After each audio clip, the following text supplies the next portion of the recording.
Good evening बच्चों। आज का हमारा टॉपिक है विकास की अवस्थाएं।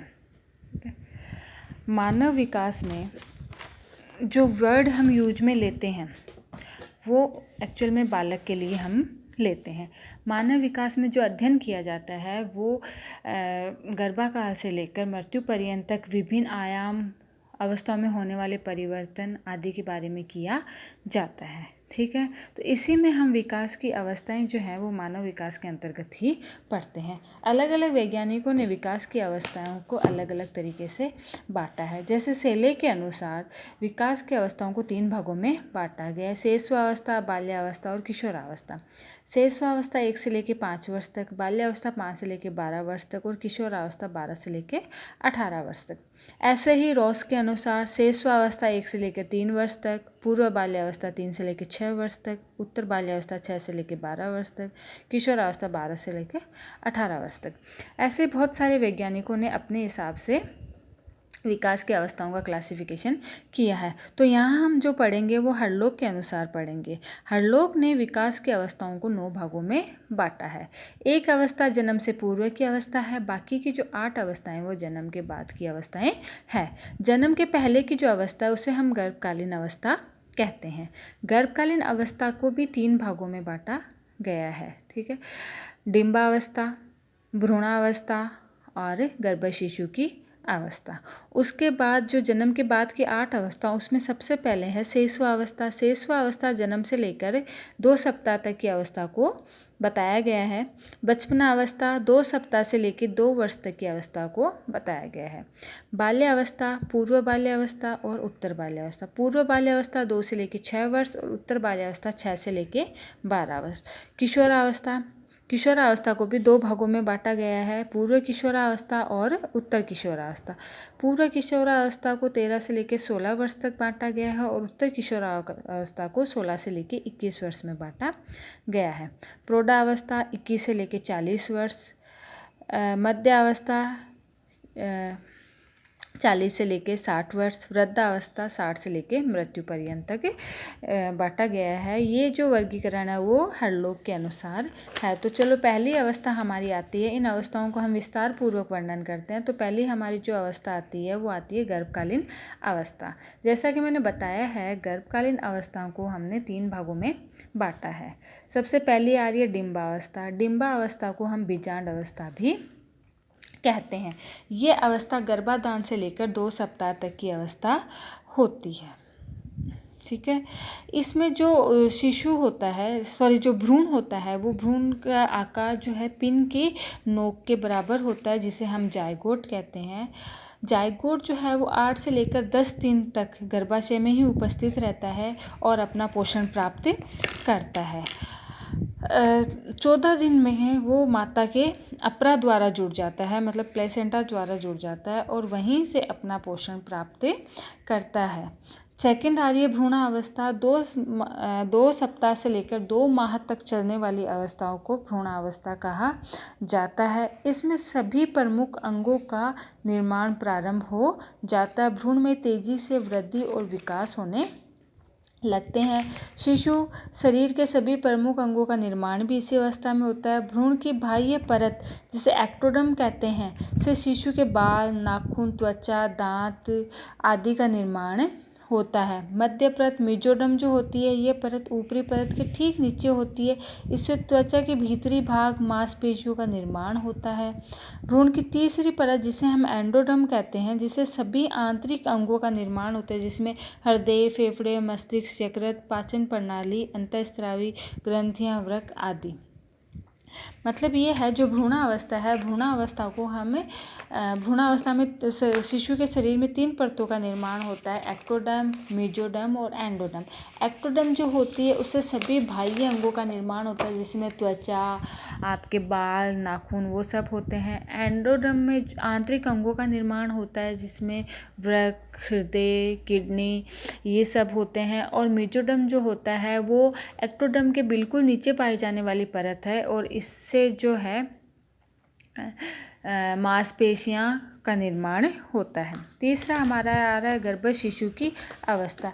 यह अवस्था तीसरे माह से प्रारंभ होकर जन्म तक की अवस्था है। भ्रूणावस्था में जिन अंगों का निर्माण प्रारंभ हो चुका होता है उन्हीं अंगों का विकास इसी अवस्था में होता है। अब गर्भस्थ शिशु की लंबाई, आकार, आकृति व वजन में तेजी से वृद्धि होती है। गर्भस्थ शिशु के सभी जीवन आवश्यक अंग कार्य करने लगते हैं। मतलब जीवन के लिए जो आवश्यक अंग होते हैं, जिसमें कौन कौन सी चीज़ें आती है, फेफड़े, हृदय, वृक्क आदि कार्य करना प्रारंभ कर देते हैं। शिशु का विकास पूर्ण हो चुका होता है। ये तो आगे गर्भकालीन अवस्था जिसे हम कहते हैं जन्म से पूर्व की अवस्था। ये अवस्था 2 से 80 दिन, 9 माह की या 9 माह 7 दिन की होती है। अब दूसरी हमारी आ रही है शेषवावस्था। शेषवावस्था जो है वो जन्म के बाद की पहली अवस्था है। यह अवस्था जन्म से लेकर 2 सप्ताह तक की होती है। इस अवस्था के शिशु को नवजात शिशु कहा जाता है। नवजात शिशु की त्वचा गुलाबी रंग की एवं अत्यंत ही कोमल होती है, जिस पर अत्यंत ही कोमल मुलायम बाल उगे रहते हैं। इस अवस्था में शिशु का शारीरिक और मानसिक विकास अत्यंत ही कम होता है। शिशु पूर्णतः असहाय होता है। वो अपने दैनिक कार्यों के लिए भी दूसरों पर निर्भर रहता है। यदि इस अवस्था में शिशु की देखभाल, साथ संभाल ठीक प्रकार से नहीं की जाती है तो वह बीमारी से ग्रसित हो सकता है और हो सकता है वो मौत के मुंह में भी चला जाए। शेषवावस्था में शिशु को नए वातावरण के साथ समायोजन बिठाना पड़ता है, जो माता के गर्भ से बिल्कुल ही भिन्न होता है। इसलिए इस अवस्था को समायोजन की अवस्था भी कहा जाता है। अगली अवस्था हमारी है बचपनावस्था। बचपना अवस्था 2 सप्ताह से लेकर 2 वर्ष तक की अवस्था होती है। इस अवस्था में बालक पूर्णतः अपने माता पिता पर निर्भर करता है। जैसे जैसे उम्र बढ़ती जाती है वैसे वैसे उसका शारीरिक और मानसिक विकास भी धीरे धीरे होता जाता है। प्रमुख संवेगों का विकास भी इसी अवस्था में होता है। संवेग का मतलब जो भी भाव होते हैं बच्चे में, तो जैसे भय, क्रोध, घृणा, प्रेम, हर्ष आदि का विकास भी इसी अवस्था में होता है। ये इस अवस्था को हम स्व केंद्रित अवस्था कहते हैं, क्योंकि इस अवस्था में बालक सिर्फ और सिर्फ अपने तक ही केंद्रित रहता है। वो अपनी चीज़ों के दूसरों को के साथ शेयर करना पसंद नहीं करता है। हर चीज़ में वो अपना हक ही समझता है। नेक्स्ट स्टेज हमारी आ रही है बाल्यावस्था।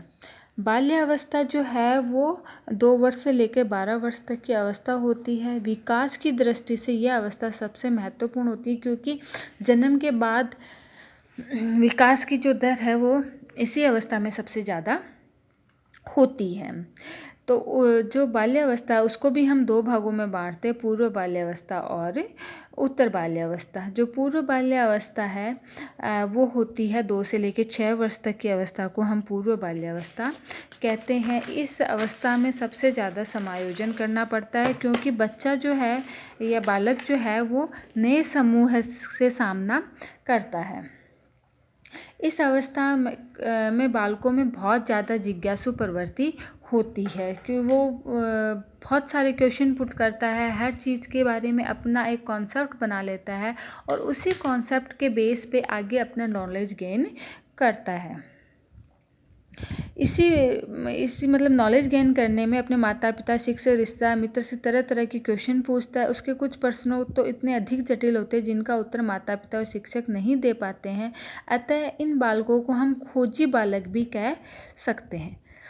दूसरी इस अवस्था की विशेषता है, इस अवस्था में जो बालक है वो समूह प्रवृत्ति के होते हैं। इसमें उन्हें ग्रुप में खेलना, ग्रुप में रहना पसंद आता है। वो समान एज ग्रुप के जो बच्चे होते हैं उनके साथ अपना ग्रुप बना लेते हैं, उनके साथ अपने खिलौने शेयर करते हैं, अपनी चीज़ें उनके साथ शेयर करते हैं। लेकिन इसी के साथ, इस पॉजिटिविटी के साथ उनमें एक नकारात्मक गुण भी होता है, जैसे द्वंद्व, घृणा, झगड़ा, मारपीट, आक्रामकता आदि नकारात्मक गुण भी उनमें पाए जाते हैं। अब वह वास्तविक जीवन को समझने लगता है तथा समस्याओं का समाधान भी करना सीख जाता है।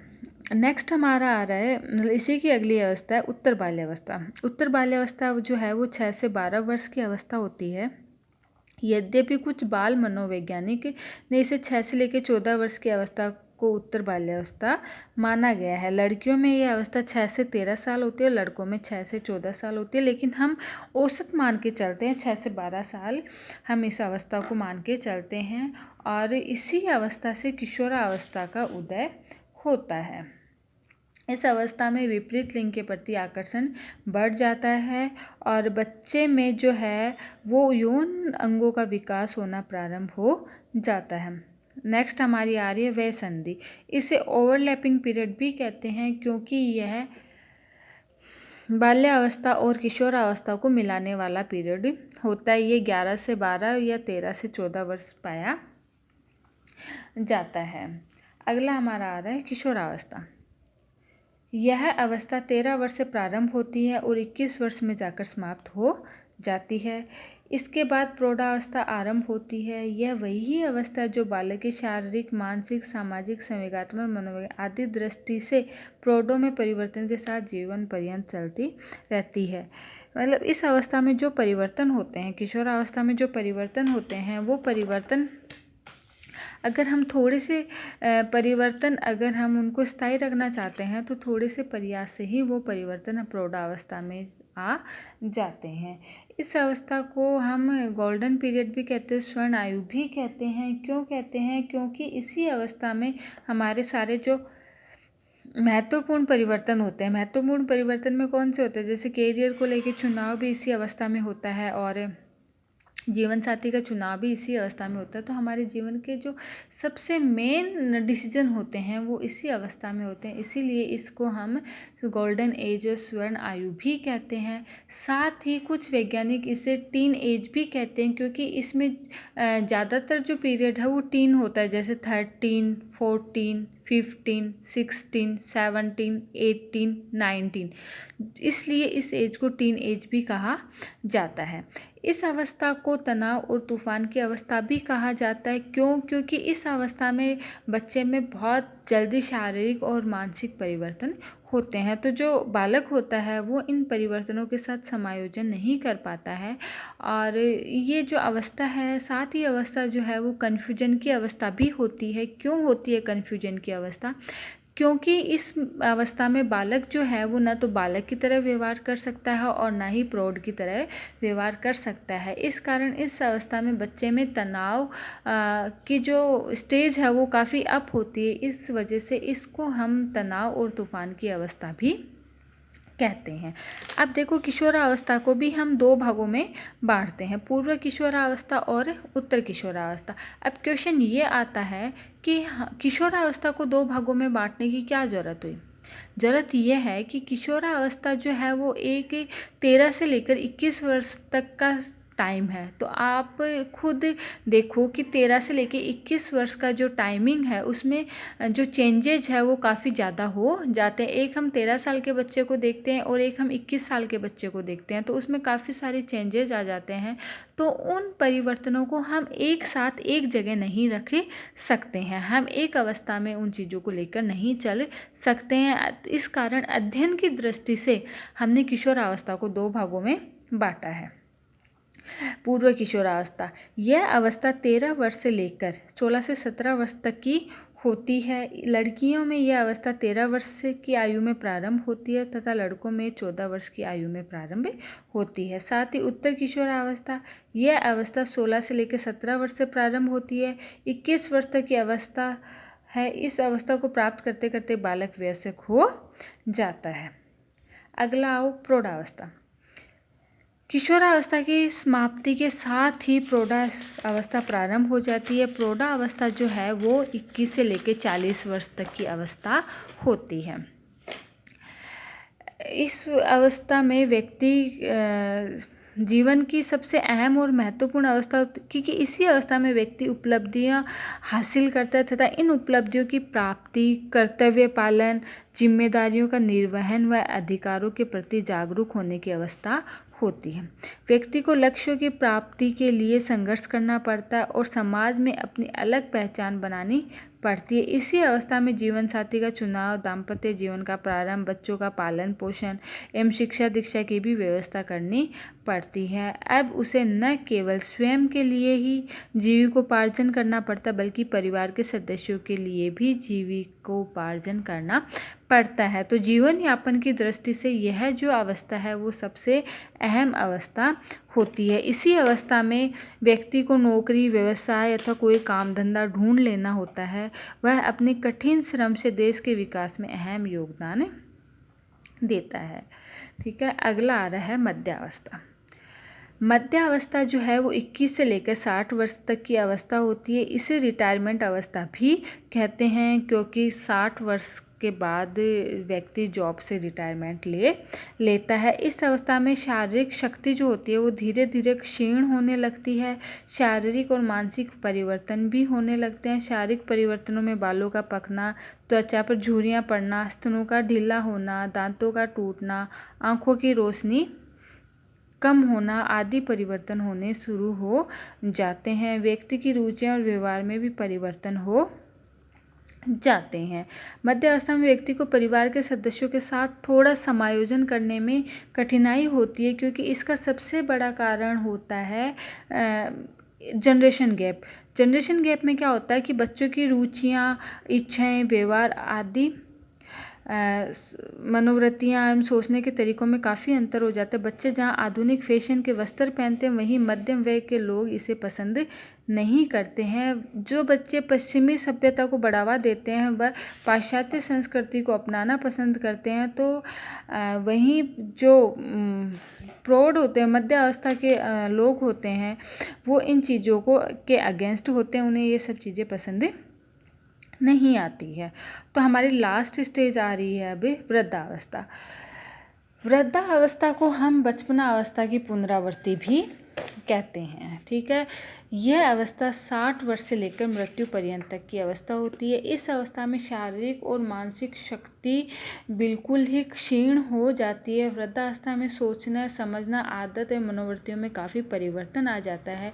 कई वृद्ध तो अत्यंत ही जिद्दी स्वभाव के हो जाते हैं। इस कारण उन्हें परिवार के सदस्यों के साथ समायोजन करने में काफ़ी समस्या आती है। साथ ही क्या होता है, कई वृद्ध तो परिवार से दुखी होकर घर से बाहर निकलकर वृद्धाश्रम का सहारा लेते हैं अथवा अपनी जीवन लीला ही समाप्त कर लेते हैं। वे परिवार पर बोझ हैं, उनकी परवाह किसी भी व्यक्ति को नहीं होती, ऐसा उन्हें महसूस होने लगता है। इस कारण क्या होता है, वे काफ़ी चिड़ी या छोटी छोटी चीज़ों पर उन्हें क्रोध आने लग जाता है। तो परिवार के सदस्यों के साथ उचित तालमेल बनाए रखना चाहिए, ताकि वृद्धावस्था सुख, शांति, चैन व आराम से व्यतीत हो सके। ठीक है, तो बच्चों ये हमारे जो विकास की जो अवस्थाएं हैं हडलोक के अनुसार, ये चैप्टर तो हमारा आज कंप्लीट हो गया। नेक्स्ट जो वीडियो आएगा वो विकास प्रतिमान का आएगा।